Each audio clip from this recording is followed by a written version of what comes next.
అందరికీ నమస్కారం. సోమవతి అమావాస్య కథ. ఈ నెల 15న అత్యంత శక్తివంతమైన సోమవతి అమావాస్య. ఇది ఎంతో శక్తివంతమైన రోజు. సోమవారం అమావాస్య తిథి కలిసి వచ్చిన రోజును సోమవతి అమావాస్యగా చెప్పబడుతుంది. ఇలా సోమవారం రోజు అమావాస్య కలిసి రావడం చాలా అరుదుగా సంభవిస్తుంది. అది కూడా ఈ అధిక జ్యేష్ఠ మాసంలో సోమవతి అమావాస్య రావడం ఇంకా విశేషంగా పరిగణించబడుతుంది. కాబట్టి ఇలాంటి పవిత్రమైన రోజు సోమవతి అమావాస్య వ్రత కథను ఎవరైతే వింటారో వారికి సకల శుభాలు కలుగుతాయి, కోరిన కోర్కెలు నెరవేరుతాయి. మరి అంతటి మహిమాన్వితమైన కథను ఇప్పుడు విందాం. ఈ కథను పూర్తిగా వినడానికి ప్రయత్నించండి. కథలోకి వెళ్ళే ముందు ఒక్క లైక్ చేసి ఓం నమః శివాయ అని కామెంట్ చేయండి. మీరిచ్చే చిన్న లైక్ నా ఛానల్ గ్రోత్కి ఎంతో సహాయపడుతుంది. ఇక కథలోకి వెళ్ళిపోదాం. ఈ కథ శివపురాణంలోనిది. శివపురాణంలో రుద్రఖండంలో ఈ పర్వదినం గొప్పతనం గురించి ఇలా వివరించడం జరిగింది. ఒకరోజు ఒక అర్చకుడు ఈ సోమవతి అమావాస్య రోజున శివలింగానికి అభిషేకం చేస్తూ ఉన్నాడు. అభిషేకం చేసిన తరువాత శివలింగం మీద ఒక బిల్వపత్రాన్ని ఉంచాడు. ఆ బిల్వపత్రం కింద ఒక చీమ ఉంది. ఆ బిల్వపత్రంలో ఉన్న చీమ శివలింగం మీద నుండి పానవట్టంపై పడింది. అది తెలియకనే కంగారుగా పానవట్టం చుట్టూ తిరిగింది. అలా తెలియక సోమవతి అమావాస్య రోజు ఒక్కసారి ప్రదక్షిణ చేసిన పుణ్యానికి ఆ మహాశివుడు సంతోషించి ఆ చీమకు మానవ జన్మ ఇచ్చి వచ్చే జన్మలో కాశీ మహారాజు అవుతావని వరం ప్రసాదించాడు. అలా ఆ చీమ తరువాత జన్మలో కాశీ పట్టణానికి మహారాజు అయ్యాడు. కాబట్టి సోమవతి అమావాస్య రోజు తెలియక చీమ ఒక్కసారి శివలింగం చుట్టూ తిరిగినంతనే అంతటి పుణ్యాన్ని ఆ చీమకు ఆ మహాశివుడు ప్రసాదించాడట. అంతటి శక్తివంతమైనది ఈ సోమవతి అమావాస్య పర్వదినం. మరి సోమవతి అమావాస్య వెనుక ఉన్న మరొక పురాణ కథను ఇప్పుడు తెలుసుకుందాం. బ్రహ్మమానస పుత్రుడైన దక్ష ప్రజాపతి ఒక గొప్ప యజ్ఞాన్ని తలపెట్టాడు. అయితే తన కుమార్తె అయిన సతీదేవిని వివాహం చేసుకున్న పరమశివునిపై గల కోపంతో ఆ యజ్ఞానికి వారిని ఆహ్వానించలేదు. తన అల్లుడైన శివుణ్ణి అవమానించేందుకే దక్షుడు దక్ష యజ్ఞాన్ని తలపెట్టాడు. అక్కడ తనకి చోటు లేదని శివుడు వారిస్తున్నా వినకుండా శివుని భార్య అయిన సతీదేవి ఆ యజ్ఞానికి వెళ్ళింది. ఇక సతీదేవి తన కుమార్తె అన్న ఆలోచన కూడా లేకుండా దక్షుడు ఆమెను కూడా అవమానిస్తాడు. ఇక తన భర్తను అందరి ముందు తిట్టినందుకు సతీదేవి అవమాన భారాన్ని భరించలేక తనను తాను దహించి వేసుకుంటుంది. ఇక సతీదేవి మరణం గురించి విన్న శివుడు ఎంతో ఆగ్రహించి తన వెంట్రుకలలో నుంచి వీరభద్రుణ్ణి సృష్టించాడు. ప్రమద గణాలతో పాటు ఆ వీరభద్రుడు దక్షుడి మీద దాడి చేశాడు. ఇక వీరభద్రుడు దక్షుడి తల నరికేశాడు. అక్కడ యజ్ఞానికి వచ్చిన వారందరినీ చితకబాదాడు. ఇక శివగణాల చేతిలో చావు దెబ్బలు తిన్న వారిలో చంద్రుడు కూడా ఉన్నాడు. చంద్రుడు సాక్షాత్తు శివుడికి తోడల్లుడు. శివుణ్ణి అవమానించే కార్యక్రమంలో పాల్గొన్నందుకు చంద్రుడు కూడా చావు దెబ్బలు తిన్నాడు.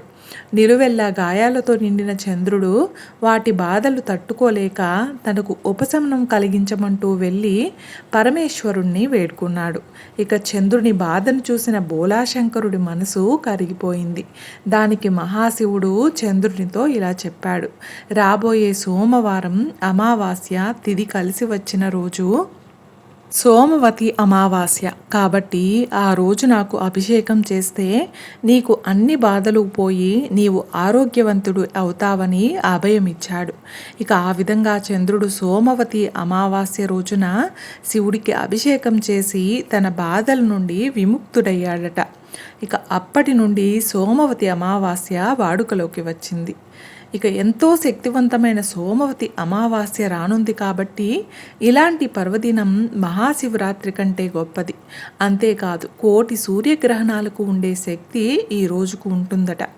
ఈరోజు ఆ శివలింగంలో ఆ పరమేశ్వరుణ్ణి ఆరాధించే ముక్కోటి దేవతలు కూడా వారి రకరకాల శక్తులు, నవగ్రహాల శక్తులు ఈరోజు శివలింగంలో ఉంటాయట. ఇలా సోమవారం అమావాస్య రావడం చాలా అరుదుగా జరుగుతుంది. ఇలా వచ్చినప్పుడు ఆ రోజును వృధా చేయకుండా శివారాధన చేస్తే సకల శుభాలు కలుగుతాయి. అదేవిధంగా కాశీలో ఇదే సోమవతి అమావాస్య రోజున 2 కాకులు శివుడు చుట్టూ ప్రదక్షిణ చేసి ఆ 2 కాకులు శాశ్వతంగా ప్రమదగణాలలో కలిసిపోయాయి. కాబట్టి ఇలాంటి ఎంతో శక్తివంతమైన రోజున 2 కాకులు ప్రదక్షిణ చేసినంత మాత్రానే ఆ మహాశివుడు ఆ 2 కాకులకు ప్రమదగణాధిపత్యాన్ని ఇచ్చినట్లు కాశీఖండం చెప్తుంది. అలాగే ఈ సోమవతి అమావాస్య మహిమను తెలిపే మరొక కథను ఇప్పుడు విందాం. పూర్వం ఒక బ్రాహ్మణ కుటుంబంలో ఒక పేద దంపతులు ఉండేవారు. వారికి ఒక కుమార్తె ఉండేది. ఆమె అన్ని సద్గుణాలు కలిగినదైనప్పటికీ వయసు పైబడుతున్నా ఆమెకు వివాహం కావడం లేదు. ఆర్థిక ఇబ్బందుల వల్ల తండ్రి కూడా సరైన సంబంధం కుదర్చలేకపోయాడు. ఇక ఒకరోజు ఆ బ్రాహ్మణుడి ఇంటికి ఒక సాధువు వచ్చాడు. ఆ బ్రాహ్మణ కుమార్తె ఆ సాధువుకు ఎంతో భక్తి శ్రద్ధలతో సేవ చేసింది. ఆమె సేవకు సంతోషించిన సాధువు ఆమెను దీవించబోయి ఆమె హస్తాన్ని చూసి ఆశ్చర్యపోయాడు. ఆమె జాతకంలో వైధవ్య యోగం ఉంది. వివాహమైన వెంటనే భర్త చనిపోతాడని గ్రహించాడు. దీనికి వారు పరిహారం అడుగగా ఆ సాధువు ఇలా చెప్పాడు. సింహద్వీపంలో సోమ అనే పేరు గల ఒక రజక స్త్రీ ఉంది. ఆమె గొప్ప పతివ్రత. నువ్వు ఆమె వద్దకు వెళ్ళి ఆమెను ప్రసన్నం చేసుకుని ఆమె చేత నీ నుదుటున కుంకుమ పెట్టించుకోవాలి. అలాగే ఆమెతో కలిసి సోమవతి అమావాస్య వ్రతాన్ని ఆచరించినట్లయితే నీ వైధవ్య దోషం తొలగిపోతుంది అని చెప్తాడు. ఇక సాధువు మాటలు విని ఆ బ్రాహ్మణ కుమార్తె తన సోదరుణ్ణి వెంటబెట్టుకొని సింహద్వీపానికి బయలుదేరింది. మార్గమధ్యంలో ఒక సముద్రాన్ని దాటవలసి వచ్చింది. ఇక ఆ సముద్రాన్ని ఎలా దాటాలా అని ఆలోచిస్తూ వారు ఒక మర్రి చెట్టు నీడన విశ్రాంతి తీసుకుంటూ ఉండగా ఆ చెట్టుపై ఉన్న గరుడ పక్షి పిల్లలను ఒక పాము మింగడానికి రావడం చూశారు. ఇక ఆ బ్రాహ్మణ కుమార్తె వెంటనే లేచి ఆ పాముని చంపి పక్షి పిల్లలను కాపాడింది. తిరిగి వచ్చిన గరుడ పక్షులు సంతోషించి కృతజ్ఞతగా ఆ అక్కాతమ్ములను సముద్రం దాటించి సింహద్వీపంలో దించాయి. ఇక ద్వీపానికి చేరుకున్నాక ఆ బ్రాహ్మణ కుమార్తె సోమ అనే రజక స్త్రీ ఇల్లు ఎక్కడ ఉందో కనుక్కుంది. ఎవరికీ తెలియకుండా ప్రతిరోజు తెల్లవారుజామునే లేచి సోమ అనే రజక స్త్రీ ఇంటిని ఊడ్చి ముగ్గులు పెట్టి శుభ్రం చేసేది. తన కోడళ్ళే ఈ పని చేస్తున్నారని సోమ అనే రజక స్త్రీ భావించింది. కానీ కొన్నాళ్లకు కోడళ్లను ఇదంతా అడుగగా తాము చేయడం లేదని వారు చెప్పడంతో ఒకరోజు తెల్లవారుజామున సోమ నిద్రలేచి గమనించగా ఒక బ్రాహ్మణ కన్య ఇల్లంతా శుభ్రం చేయడం చూసింది. ఇక సోమ ఆమెను నిలదీసి, నువ్వు ఎవరు, ఎందుకు నా ఇంట్లో ఇలా పనిచేస్తున్నావు అని అడిగింది. అప్పుడు ఆ కన్య తన జాతక దోషాన్ని, సాధువు చెప్పిన విషయాన్ని సోమ అనే రజక స్త్రీకి చెప్తుంది. ఇక ఆమె భక్తికి మెచ్చి సహాయం చేయడానికి ఆ స్త్రీ అంగీకరించింది. అయితే సరిగ్గా ఆ రోజే సోమవతి అమావాస్య. సోమ తన నుదుటన ఉన్న సింధూరాన్ని తీసి ఆ బ్రాహ్మణ కన్య నుదుటన పెట్టి ఆశీర్వదించింది. అలా సింధూరం పెట్టగానే ఇటు సింహద్వీపంలో సోమ భర్త ప్రాణాలు కోల్పోయాడు.